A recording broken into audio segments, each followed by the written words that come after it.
Good evening, Europe, and good morning, America, because Saikat is in America. It is so good to see many of you participating in this European Liberals for Reform webinar. Our topic tonight is how can we prevent future pandemics? We are very happy to welcome Saikat Basu from the South Dakota State University as a speaker. My name is Teresa Zettel. I am the co-founder of European Liberals for Reform, and I will be your host tonight. Before we get started, I have to inform you that this meeting is recorded and will be shared on our Facebook Live at the moment. And if you don't want to be seen or heard, please switch off your camera and your microphone. And also, if it's not your turn talking, please mute your microphone so we won't have any disturbing noises. This webinar is divided into several parts. Saikat will present a few different solutions to you about how we can prevent future pandemics. And there will be short breaks after each presentation to answer a first set of questions. You can put your question or remarks into the chat. I will read it out loud, or you can use the raise hand option here on Zoom, and then I will give you the stage. Yeah. In matters of the webinar, we would like to ask you to participate in our webinar survey afterwards. I will provide you a link in a minute in the chat. And as there are more ELFR webinars to come, we also want to optimize future webinars for you. So please give us a short feedback on this webinar afterwards. And we would also appreciate it if you signed up for our monthly newsletter. Enough from my part. Saikat, please, the stage is yours. Thank you, Teresa, for the invite. Let me share my screen first.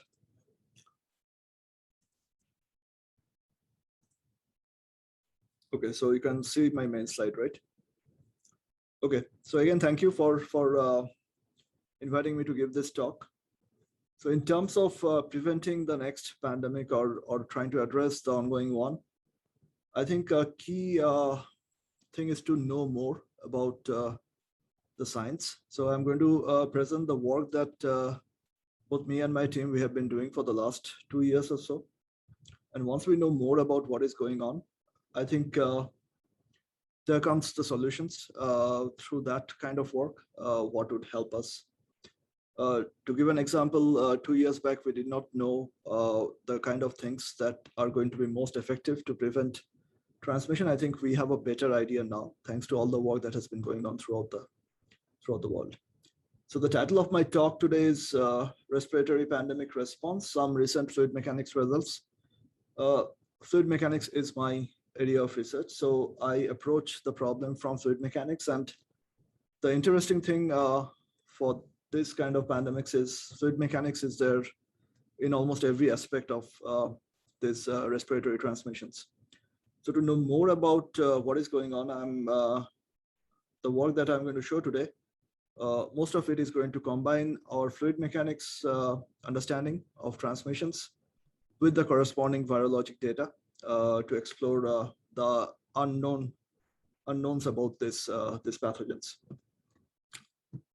So as I said, fluid mechanics plays a very essential role in almost every aspect of respiratory transmission. So I have listed 3, and I believe this is almost an exhaustive list.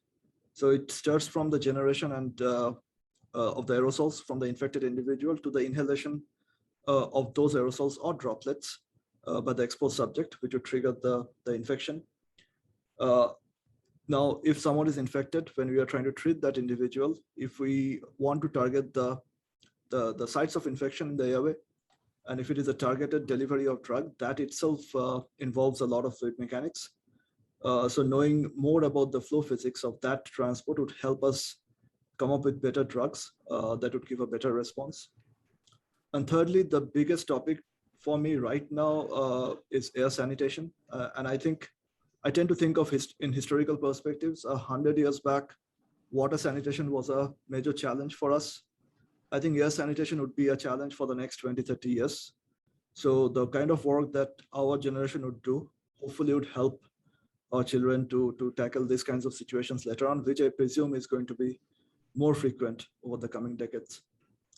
So all these three are very integral parts, components of this kind of respiratory pathogens, and fluid mechanics can help us in all three of them. Now, I've written a line in red over here, just to avoid confusion that in this talk, or in general in my scientific works, I don't like to make any distinction between aerosols and droplets, just because there is a lot of perceptual ambiguity on what is an aerosol and what is a droplet. So I'm going to identify them as droplets, and I'm going to mention the sizes of the droplets as well when appropriate. So with this brief preamble, let's go into the first topic of the webinar today, which is the mechanics of infection onset.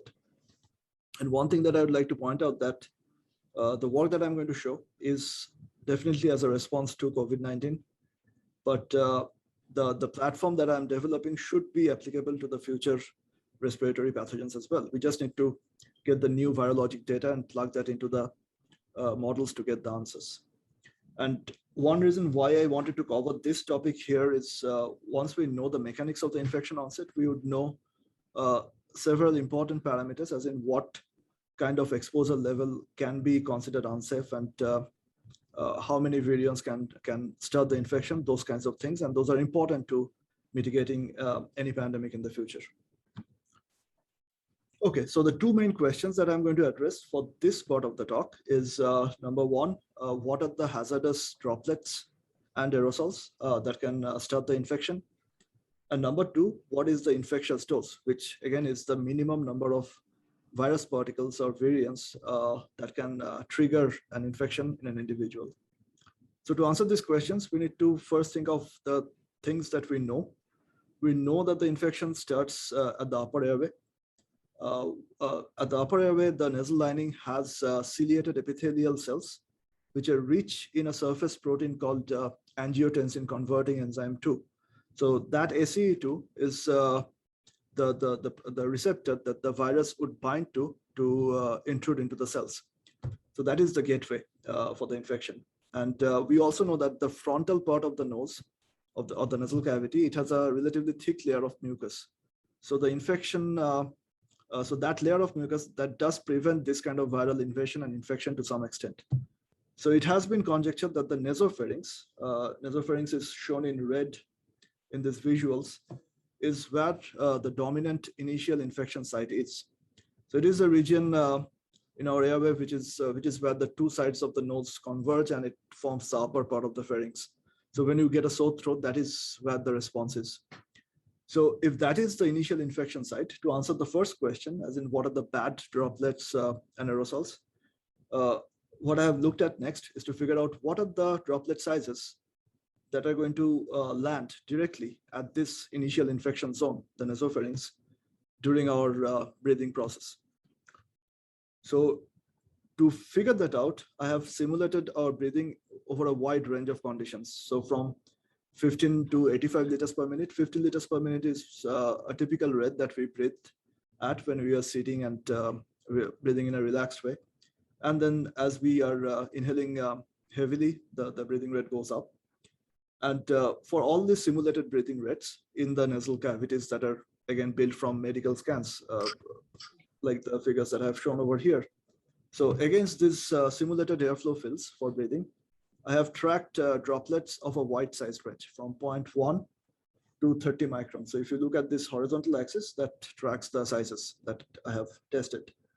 There's a reason why I have stopped at 30 microns, because first of all, these are droplets that have been expelled by an infected individual, and then they undergo environmental dehydration. Now, if the droplets are any bigger, they would undergo prompt gravitational sedimentation and probably won't be that effective at launching an infection in some other exposed subject. So I've gone till 30 microns, and I see that the size range for which the direct nasopharyngeal deposition peaks is approximately between 2.5 and 19 microns. And again, because these are dehydrated respiratory ejecta droplets, the density is somewhat higher than that of water, because when someone is expelling oral fluids, that is mostly watery in nature, but after dehydration, it does get heavier. So this is the size range that I see in most climates, but let's imagine that we are in a humid region, and as such, the environmental dehydration is less. Then as well, the size range just revises very slightly to 3 to 20 microns. So this answers the very first question on what are the droplets that we need to be primarily worried about, or what are the droplets that we need to screen. So this would inform the design of some of the devices that I'm going to discuss later on. So this answers the very first question that I posed, what are the bad droplets and aerosols? Going into the next question, that is also a very key question for any kind of viral condition. It is the infectious dose. It quantifies the number of variants that can launch an infection. So to answer that question, we need to figure out, if you think of a respiratory droplet, how many variants might be there in that droplet? So I started looking at the papers that were getting published last year and even this year. So this particular paper stood out. It came out on PNAS last year. They found out that, for example, in a 10 micron undehydrated, just expelled droplet, the probability that it would have at least one variant is 0.37%. So I decided to develop a very simple mathematical model to test these numbers. And then we can link that model that I'm going to show next with the CFD predictions on what are the bad droplets. So I'll try to go over the very essential details of this model. It starts actually with a work that came out of Germany. So this group, they looked at, I think they're a group of clinicians in Munich. They looked at hospitalized COVID patients and measured the viral load in them, in their oral fluids. And they found that the average viral load is 7 times 10 to the power of 6 copies or variants per ml of oral fluid. So it is then easy to figure out how many variants might be there in a droplet, which is of size d microns. So if that is so, the next thing that we can say that to come across at least one variant in these droplets of size d micron, we have to check 1 over this capital N number of droplets. And if that is the case, then the probability of finding at least one variant in those droplets is 1 over small n times 100%. The small n being this previous step. So let's now plug in the number for d micron. That is the only unknown here. And I do indeed find the same probability number, which is 0.37%. So that gave me some confidence on the model. And hence, I decided to use this number, which gives us how many variants might be there in a droplet of a certain size, to figure out what is the viral load that would be transmitted by those hazardous droplets to the nasopharynx of the exposed individual. But that is not all. We also need to know what kind of exposure that person is being subjected to. So there has been work over the last 50 years. I looked at some papers from early 2000s. They figured out the size distribution of speech emission. So these are the size distribution. So on the right, you have the number of droplets, and this is the size range for the droplets. So I used this distribution and tried to figure out, using my CFD predictions on the droplets that end up at the nasopharynx, to figure out how many and which ones of these droplets are going to end up at the initial infection zone of the exposed subject. And combining that with the mathematical model that I just described briefly, I see that if a person is being exposed to an infected individual for 5 minutes, and if the infected individual has average viral load, then 11 variants are going to land at the nasopharynx of the exposed subject. On the other hand, if the infected individual has peak viral load, in the same duration of time, 5 minutes, 3,800 variants are landing. So this is a very key piece of information. This gives us a quantitative idea of what the exposures are like. And then if I merge this data with the super spreading incidents that have been reported over the last 20 months or so, typically we have seen that 2.5 hours is a very common duration during which an infected individual actually managed to infect many others in a confined space. So using that number, I see that the infectious dose, that is the number of variants that would start the infection, is on the order of hundreds. The precise estimate being around 300. Let's put this in perspective to the other flu viruses. So for example, for influenza A virus, the corresponding infectious dose is around 2,000 to 3,000. So that tells us that this is a remarkably low number, and straight away it is 10 times more contagious than a flu virus. So that hopefully would inform our policy decisions on what could be considered a safe exposure duration. One quick thing about these numbers. So since the early 2000s, we knew that for SARS-1, the corresponding infectious dose was anywhere between 40 and 280 for 10% and 50% adverse symptoms. And it was conjectured at the beginning of the pandemic that for SARS-2 as well, the numbers would be very similar. And you can see that this 330, the precise number that I found is roughly in the same range. So that also tells us that this kind of computational modeling using the virologic data about the corresponding viral strains would be applicable for future pathogens as well. So in this part of the webinar, there are still many open questions. I have listed a few of them here. So for example, we have just tracked the variants that are landing directly at the nasopharynx. What about the variants that are landing in the anterior, the frontal parts of the nose? It might so happen that they could be swept with the mucociliary transport and move to the infection zone. Mucus is a very complex problem in fluid mechanics, and right now we are working on that to figure out what could be the impact of the mucus bone transport on the pathogens. We also need to link the airborne transport mechanics, whatever I have done with the new data for the new viral strains. And we have to validate the numbers that I just mentioned, for example, the droplet sizes that we need to be worried about, the infectious dose. And one key thing that is still missing is new data on the respiratory ejector size distribution. As you notice that I used a paper from early 2000s. We do need to have new data, fresh data on that, especially for the droplets or aerosols that are coming out, that are being expelled by the infected individuals. So as the research progresses on these different fronts, I think just with computational modeling, with virologic estimates, we can get a better idea on what could be considered a safe exposure type. So this, I think, concludes the first part of the webinar, and I'd be happy if you have to answer any questions if you have any. Are there any questions? Because in the chat, there is nothing so far. Yes, could I ask a question, please? Yes, Jeff. And then next, honors. But Jeff, go ahead. On the basis of your research, what would be the ideal distance between individuals? I think some health authorities have said 1 meter, some 2 meters, but on the basis of the flow of droplets, what would be the best distance between individuals? That's a very good question. The policy decisions on 1 meters or 6 meters or whichever those numbers are, they're actually based on very dated research that was carried out in the 1940s and 50s. There was a very specific scientist by the last name was Wells. He wrote a number of papers back then. And most of the numbers are coming from that line of work. There is a lot of research going on what could be the more updated estimate on the safe distance.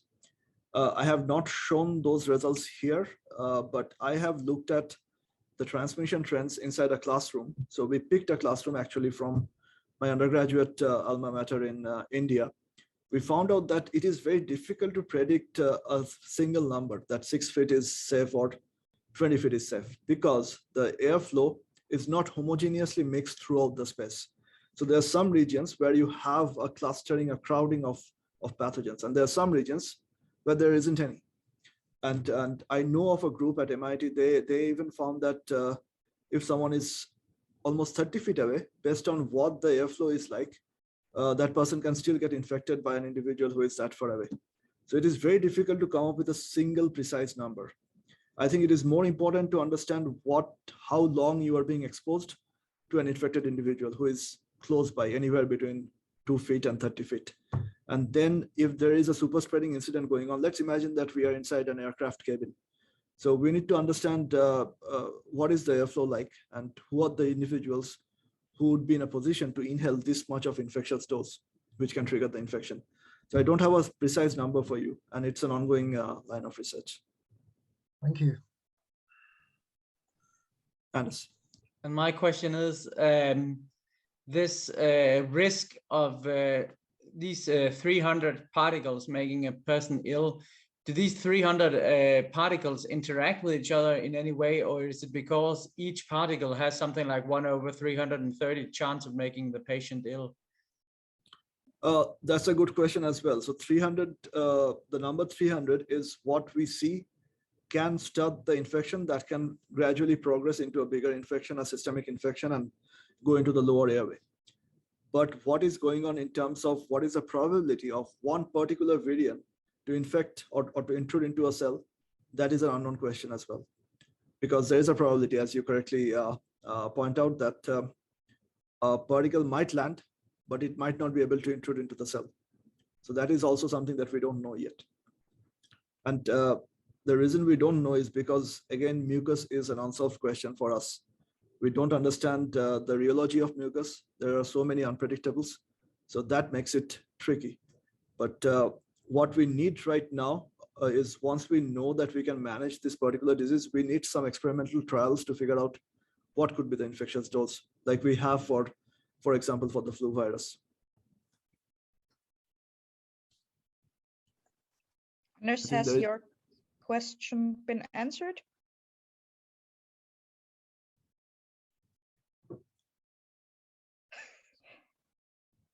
Yes. I think there is one more raised hand. Yeah. Yes, Pavel, would you go ahead? Yes, thank you. Yeah, thank you very much for that introduction. I'm not very happy to refresh my fluid dynamics because that was you know, well behind me and deep close. But I really like the fact that you are giving probabilities and distributions, because that's something I work out professionally with, maybe not for pandemic models, but I was just wondering about, is your research applicable for pandemic models? If we state all these probabilities, even make some assumptions on these unsolved questions, or can we create better population pandemic models that would tell us actually if we introduce this rule as a policy, is that much safer than another rule? Yeah. So I think that's a very important comment. Yes, it should be applicable. So I have some collaborations where we are working at looking at the probability of an infection inside an aircraft cabin, thinking of the fluid mechanics inside, how the ventilation works, but also considering the fact that you need some level of viral load to get sick. So once you merge that with the other parameters, I think you would reach at a more correct estimate of how the infection is going to spread or what would be the transmission rate. So definitely it is important that we merge this independent lines of research now, and we are doing that as well. And I'm pretty sure there are other groups who are working on that to come up with a more holistic, more reliable estimate of a modeled growth of this kind of pandemics. Yes, I definitely agree with you. Antoine has a question in the chat. What are the effects of the weather based on your probability calculations? Yes, that's an important question. So I showed one particular slide on that, where if you think about the humid regions, the humidity is high. As a result, the environmental dehydration would be low. So what, as a result, happens is the droplets, they retain more watery components. So the viral load in each of those droplets is less compared to in a less humid region. So as a result, we have seen that there are many papers out there which said that the growth of infection in regions where the humidity has been high or the temperatures are high has been somewhat subdued. I had confidence that things as a result won't get too bad in India, but I stand corrected. But India, if you have been to India, it is a very crowded country that we have, and it's very difficult to maintain any kind of social distancing. So there could be other factors that played into the situation that we faced around 7-8 months back. But we do see some effect of humidity and temperature on the transmission rate and the growth of the pandemic. Yes. Yes, I asked this question specifically because when the pandemic started, there were a lot of doom scenarios for certain regions like India and Africa. A lot of people were afraid that the pandemic would massively hurt African countries, but what we saw that African countries were not hit as much as northern countries. So I believe the weather, as you just spoke, the humidity had a massive massive apport over massive was a massive support. And my second question is, would it be possible to create a model for predict prescriptive analytics so that we can help governments in case that there would be a new pandemic based on your analysis to make decision to reduce the ramification of a pandemic? I'm not going to claim that my work alone can do everything. It is important that we collaborate together. This is an interdisciplinary challenge. So we have to work with people from the virology background, people from the pharmaceutics background, clinicians. And I have a number of those collaborations, and there are other groups who are working on those lines as well. So I think we were less prepared 2 years back. We are more prepared now. It is very important that people who are active in this field, in this generation, we do as much work as we can because there is public interest in this field, and keep the science better prepared to deal with this kind of situations 20 years, 30 years down the line, which at the beginning of the pandemic, we are not, because the last lines of research that were carried out for pandemics, that goes back a few decades, and we were not ready with the application of the new tools that we have developed over the last 30, 40 years. And the data that could have given us while we faced the pandemic. So yeah, I agree with you. One more thing that I would like to add to your first question is, in the warmer countries, we also have the advantage of keeping our windows open, which, for example, I'm right now in South Dakota and it is cold and we cannot keep the windows open at all. So ventilation, I think, is one of the biggest things that we should be using. Of course, masking is one way to cut down on the transmission, but ventilation is something that we can very easily implement, and that is very easily implementable in the warmer regions. And I think that is one big thing that helped the global south in not facing the worst of the pandemic. Thank you very much. Are there any other questions, or can we go ahead with the next presentation? I think we can go ahead. Okay, yeah. Okay, so the next thing that I'm going to discuss today is on drug delivery. And the model that I'm going to discuss is applicable for different kinds of drugs. It could be for prophylactics, which is used as a preventive. It could be for therapeutics, which is used to treat a particular individual. It could also be for intranasal vaccines. The idea is we are trying to figure out how to send more drugs to the initial infection site, which again is the nasopharynx. Another reason why we think so is there have been studies initially where people looked at what kind of testing is more effective, and they found that compared to simple nasal swabs and oropharyngeal swabs, the nasopharyngeal swabs are much more effective at giving a correct assessment of the condition of the person. So the idea for this part of the talk is to figure out a way to send more drug particles to that infection site. And right now we are looking at nasal sprays, and thinking of nasal sprays, we first need to figure out how they're being used right now. So this sketch on the left, incidentally, it was done by me, but it actually tries to replicate the package instructions that come with the over-the-counter spray products in the US.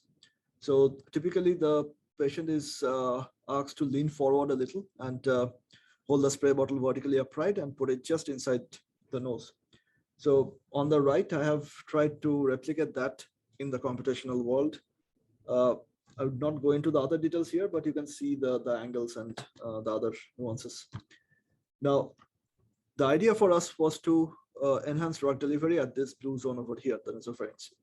So we thought that can we use the inertial motion of the drug particles that are coming out in the form of a plume from the nasal spray and direct them directly towards the nasopharynx.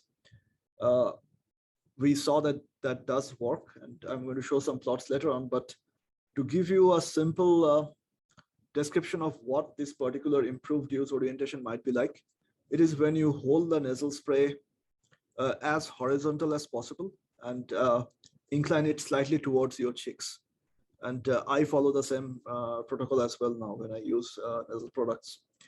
So we looked at this particular two protocols. The current use is the one that comes with the package instructions, and then this new improved use, which we are going to test.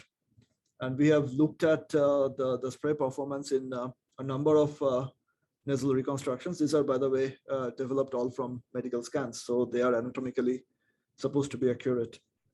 And you can see the difference between the current use and the new improved use. This is another example in another nasal cavity. So this plot tells you what is the improvement like. So the red lines are the drug delivery values for improved use, and the blue lines are for the current use, the one that people typically tend to use while applying their spray products. And the improvement is on an average almost 100-folds, which is a lot. So I wanted to share this here because this is an ongoing line of research, of course, but just by changing the spray direction without really worrying about anything else, you can actually amplify the drug delivery to the target sites for this kind of infection. One key thing over here is, and I have faced this question before, is okay, let's imagine I found a particular angle for which the spray works best, but it is difficult to measure the angle and apply the nasal spray, right? So how robust are these findings? So my team, we perturb the spray direction a little, the improved use spray direction, and we see that there's a crowding of the drug delivery trends, which implies that even if you don't follow the exact direction that is angled towards the nasopharynx, but still the drug delivery would be much more than what you would get with the current use protocol. And the previous results were all from computational models. We always hold some reservation about computational models because our bodies are much more complex than what we can simulate in computers. So we definitely at several points need validation. So this is a validation that we have carried out in a 3D printed nose. So this is what the nose looks like. I have a short video on the nose.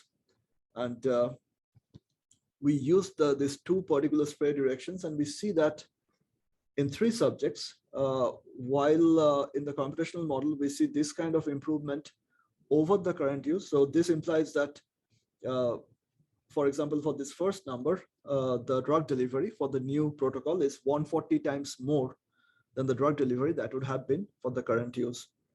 And we still see this kind of 2 order of magnitude increase for all the geometries that we have tried out. So the bottom line is the new protocol is not very sensitive to the individual anatomies. All of us, we have different nasal geometries, but still we see this kind of improvement, which is an important result. This can improve the therapeutic performance of any kind of nasal drug product that you might end up using. So that concludes this part of the talk, but what about the open questions that we still have? So these geometries are built from CT scans. So we still need to explore. Until now, we have looked at around 10 or 12 CT-based reconstructions. We do need to look at more CT scans to figure out that the trend that we have been seeing, if it is consistent for the other ones as well. And it might so happen that if we get more data from this line of research, we can come up with a form of personalized respiratory care, which could be critical in the coming years based on the situation that our world is in right now. So that, I think, concludes this part of the talk. I'd be happy to answer if you have any questions. I have one question, sir. Many thanks for showing us this. What you are saying is, in the near future, this COVID will be something repetitive. It will be recurrent, so it will come back after in certain period of the year. And you say that just with a nose spray, we will be able to fight this virus. Is this correct? And my tangible question is. How sure are you, based on your numbers, that it will have a meaningful contribution, and that we should not take any more dose of vaccination? What I want to see, what are the tangible changes that we can expect from this nose spray? Those are good questions. So right now, based on the state of knowledge that we have, something like this can only complement the vaccine. It cannot replace the vaccine. We don't have those formulations approved yet. There are groups who are working on intranasal vaccine formulations. So there, this kind of approach, this kind of physics-based approach could be useful to send more formulation volume to the target sites of infection. But there are other groups that are working on these prophylactic products where let's imagine that I'm going out in a crowd, and if I spray some solution into my nose, that sort of acts as a protective layer against any kind of viral invasion. So I just read an article yesterday that this company, they're trying to get a product approved for use in India. They ran a small clinical trial in India. So I presume over the next couple of years, there would be more spray products which would be clinically tested and approved for use that can avoid this kind of infections. And for any of those products, this kind of protocol would work. Now, going back to the very first part of your question on whether I expect coronavirus or SARS-CoV-2 to emerge and re-emerge every few months, I don't know the answer to that. I mean, the SARS-1 virus that emerged in the early part of 2000s, it is still there. A virus, once it has entered the human population, it's never going to go away. What I'm more worried is because of the situation our world is in, there could be other more deadly pathogens that can enter humanity. And what we see for in terms of SARS-CoV-2's impact on our civilization, things could be even more worse if the pathogen is deadlier. So we need to be prepared. It's sort of like a wake-up call for us to be more prepared with whatever tools that we can gather. Maybe not in our lifetimes, but at least keep things ready for the next generations. But I'm not, I'm being too ambitious when I mention not in our lifetimes, because you just need to look at the frequency of these outbreaks. It has increased exponentially over the last 20 years.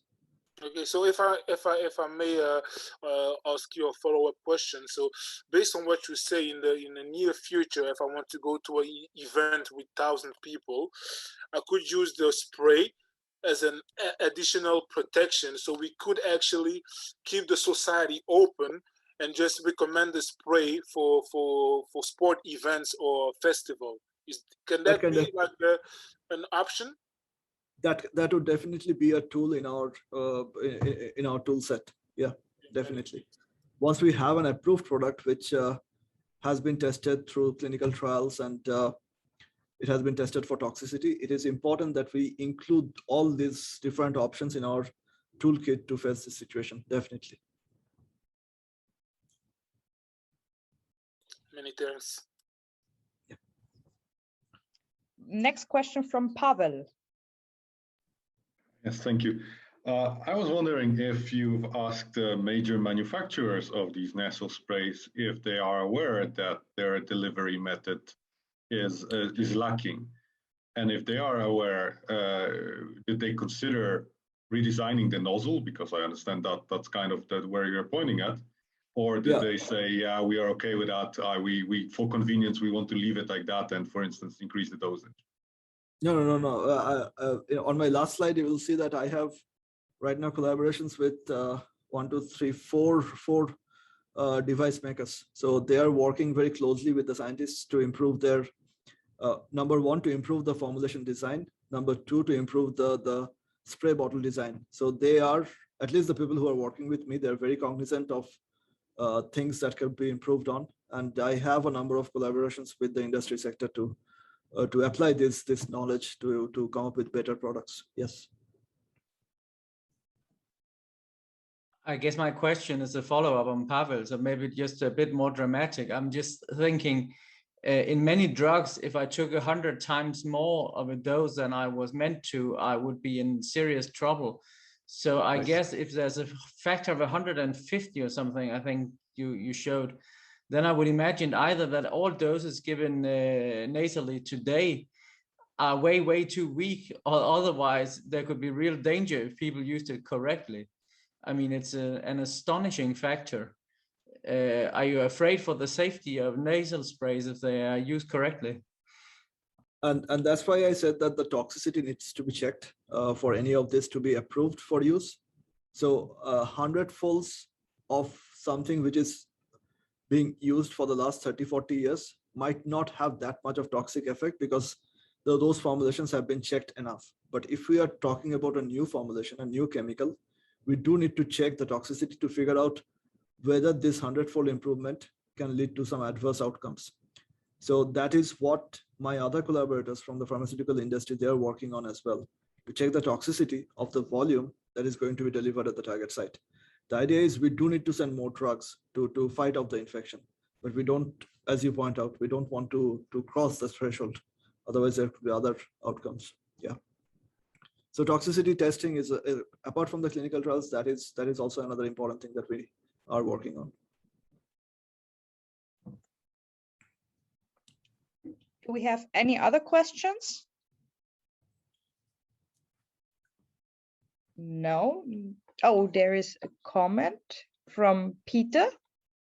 Good evening. Following the information coming from the presentation, I would like to ask further, when approximately could these products be available in pharmacies? To explain my question, some Eastern European societies, at least a part of them, refuse vaccination. This could help solve problems. I don't think it's an East European problem. I think it's a problem in the US as well. So after some media articles came out on this line of my research, I get emails almost every day on people asking about the spray products that they can use. Unfortunately, there is no spray product that is approved for use right now, at least in the US. The partners who are working with me, one of them is from South America. They're working with the corresponding governments in South America. They also have connections in India. They're working on that. But beyond our group or our collaborations, as I pointed out a while back, there is a company which is about to get approval for selling their spray products in India. So my presumption is there over the next couple of years, there should be more products that should be available, which are tested for toxicity and through clinical trials. But nothing is available right now, which has been approved globally for blanket use. And then basically most of these formulations, they use different antiviral components. And those antivirals are the ones that humans have been using for a while.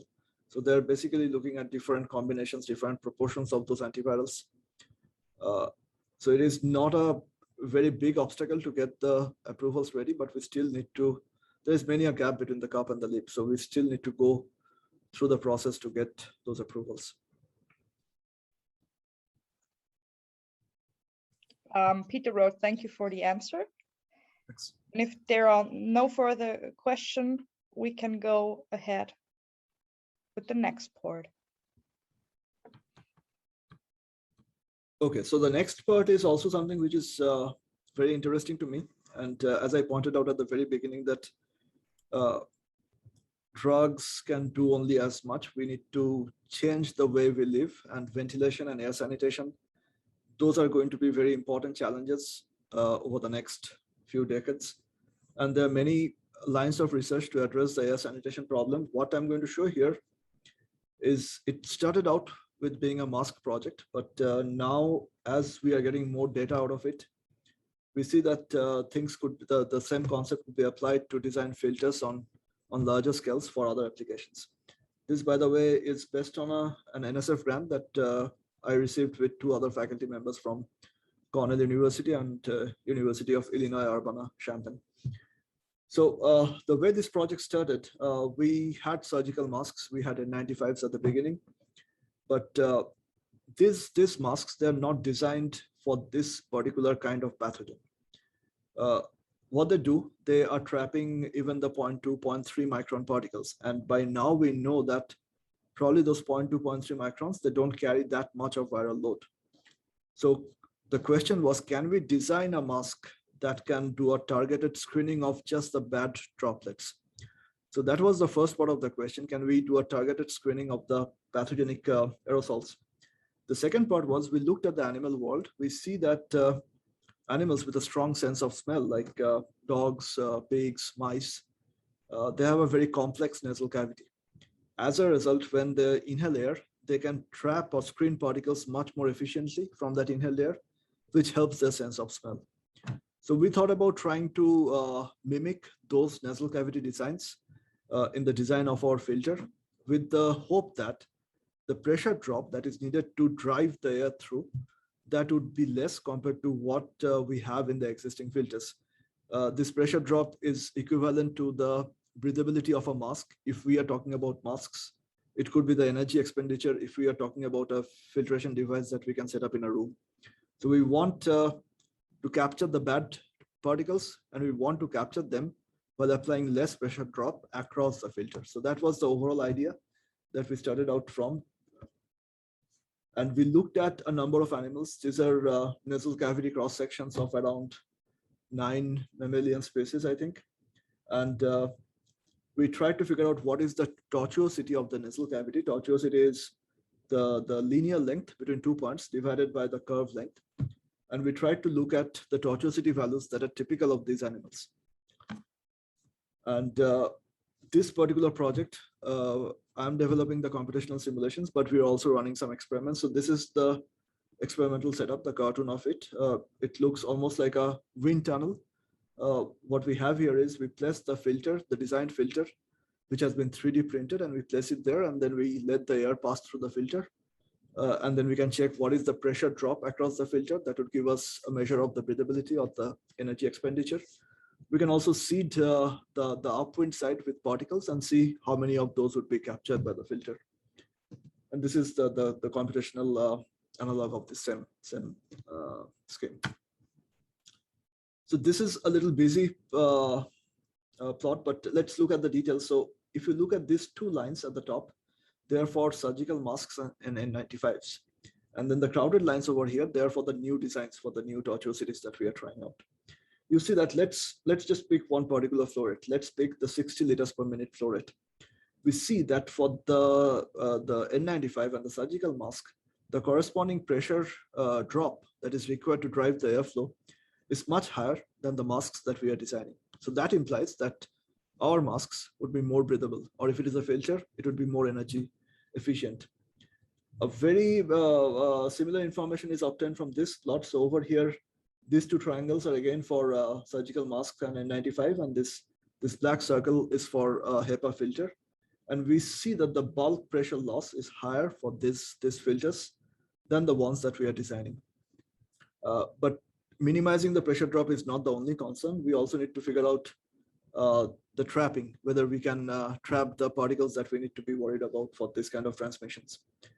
Before I go into that, this is a cool plot which shows how the airflow streamlines are in this filter pathway. So think of this as a single filter channel. Around 300 of them would make one complete filter for a mask.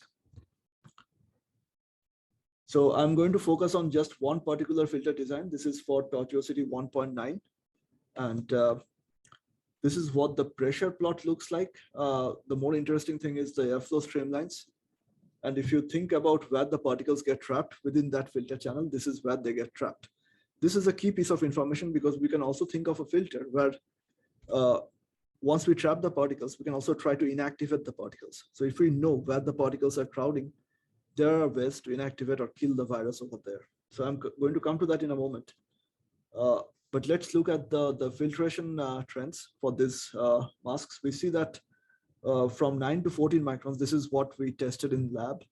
The filtration gradually improves to almost 100%. And the reason why we have looked at this particular size range is because although 2 to 20 microns, which is what I mentioned in the beginning of this webinar, are the sizes that end up at the nasopharynx, but still the sizes that are 9 microns or bigger, they carry almost 85% of the viral load that is depositing at the nasopharynx.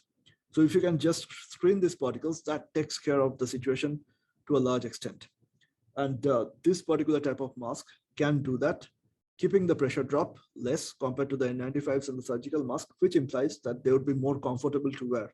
They would be more breathable. So some people suggested that this might also encourage common folks who are against wearing masks because they're uncomfortable to try and use these new kinds of masks. This is the data that we have. This is an ongoing research right now on how to inactivate the particles. We try to figure out the phases that collect more particles. And if you can apply a higher temperature on those phases, that can actually inactivate the virus. So that this data actually came out in this one paper, but there have been many other papers which looked at the effect of temperature on coronaviruses, and that helps. So we have applied the temperature condition on these surfaces, and I don't want to share more details, but this is one approach as well to improve the masks. But the bigger conclusion coming out of this is, if we get this kind of novel bio-inspired masks, which are better for energy expenditure, if it is a mask, it is more comfortable, we can think of other applications. So I have a project that is just starting out where we are thinking about using this filter concept to design baffles that could be fitted on the ventilation duct. So I have a new collaboration with an aviation professor here at SDSU. We are planning to test these devices inside the aircraft cabin. These are just the airplanes that we have here. We can also think about a baffle that could be fitted inside a car, and that can suck in these bad droplets when you are sharing a ride. And hopefully, if it is an infected individual in the car, this would take care of most of the viral load that is spread out in the air. So it is important that we think about different novel ways to sanitize the air around us. And I think that is going to be a very key piece towards facing future pandemics successfully. Let's go through this slide. As I pointed out, I have a number of collaborations with the pharmaceutical industry. So these are some of the companies who are working with me. The Federal Aviation Administration, they're also working with me on the threshold exposure levels inside an aircraft cabin. And I have collaborations with a number of academic colleagues. And these are the students who are helping me out on these projects. I would entertain more questions on the last part of the talk, but I'd like to share these lines that come from a paper that was published last year. I know this person, he is a professor at Johns Hopkins University, but I think fluid mechanics as a field has never been in this much of public eye since the space race days of the 60s. So fluid mechanics can do a lot for this kind of respiratory transmissions to understand what is actually going on. And hopefully someone like me would be able to contribute to this line of research. So this concludes my talk, but I'd be happy to answer questions on the last part of the webinar. Thank you, Saikat. Do we have any questions? Anders, please go ahead. Maybe just a more general question. I read in The Economist that it was their opinion that fluid dynamics and especially aerosols has been misunderstood in the medical profession to such a degree that what is in the medical textbooks is plain wrong and outdated. And therefore some of the advice in the beginning of the pandemic was simply completely wrong on the safe distances and such. Is the situation that bad? Is that your experience? Has medicine been so far removed from physics that it has been a problem?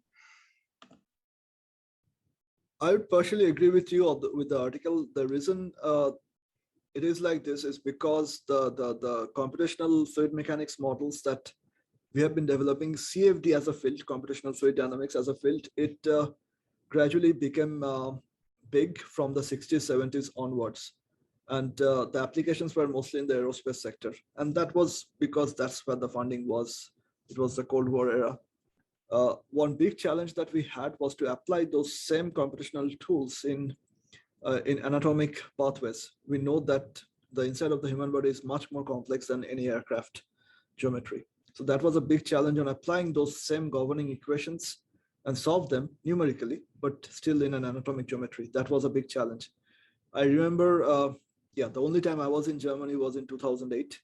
I was an undergraduate back then, so I was an intern there, and I did research which had a little bit of CFD, but even back then, it was challenging to replicate geometries that are too complex. So we had to look at simpler geometries to get an overall feel of the problem. But after that, I went into theoretical fluid mechanics, where we just looked at idealized cases. And by the time I was back in the medical sector was in 2016, when I was a postdoc at a medical school here in the US. And by then, the tools have evolved sufficiently to be applicable to this kind of complex geometries. So yes, true, some of the fluid mechanics conclusions were probably based on research that is not very updated. And that also makes it even more important for us to be as active as possible to get as much work done as we can.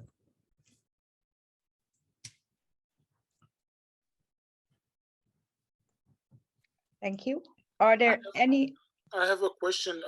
Based on your work that you provide, many thanks for this amazing presentation, Dr. Basu.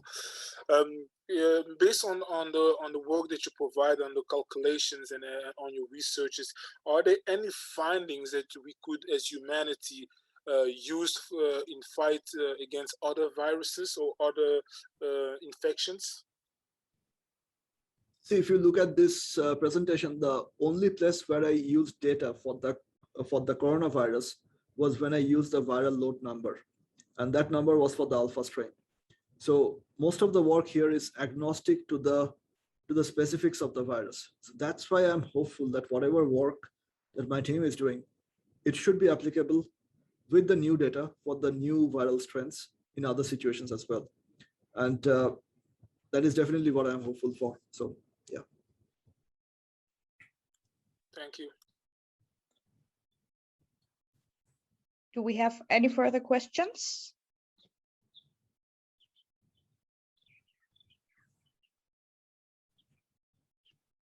No. Oh, Matt, this is a short one on completely different. Well, not completely different, but I think you said that SARS-CoV-1 is still there. As far as I know, Yeah. it was in 2003 to 4, and it has gone. Or do you mean in animals?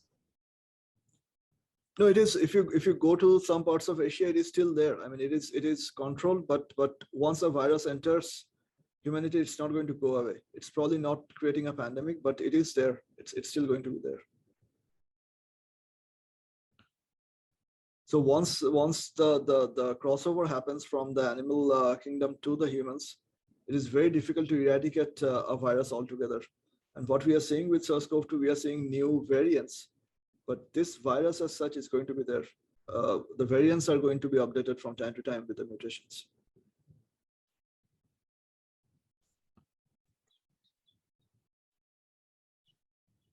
Do we have any other questions?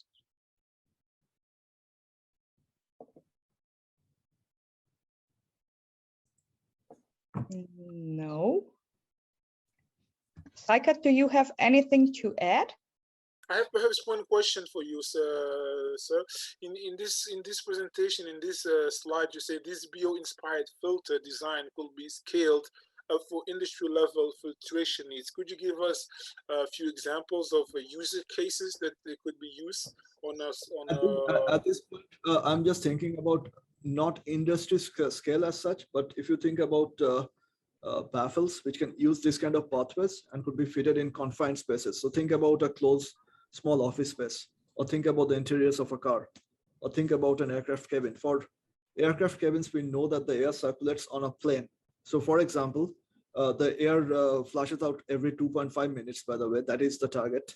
And the air circulates on a plane. So if someone who is seated beside you is more prone to transmit the disease to you than the person who is in front or at your back. So if we can fit this kind of baffles into the ventilation ducts locally, and probably a full-sized aircraft would need hundreds of them, that is the kind of application that we are thinking of right now. We don't yet have any industry collaboration on this because production on that scale would need people from the non-academic sectors, and we would also need inputs from the HVAC industry as well. But this is an application that I'm looking at to explore more on. what would be the ramification to use the example that you just provided to us? In how many times would the chances of contracting the virus be less using this type of filtration? And would it take away the mandatory the fact that we have to wear a mask or not? So of course, we know that wearing a mask, keeping a space ventilated, that would help in reducing the transmission.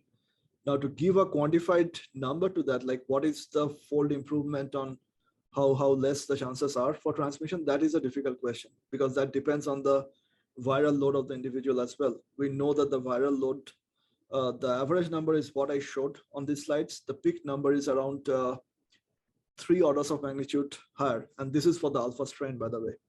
So there are parameters which we don't know yet. And we won't ever know in any situation when a pandemic breaks out. We just need to be on our safeguard and have the tools in place that could be implemented as quickly as we can. For example, right now, we don't know what is the corresponding viral load for the Omicron variant. So the data has to be updated. We need to be prepared to apply those numbers as quickly as we can once the research is in place. Thank you.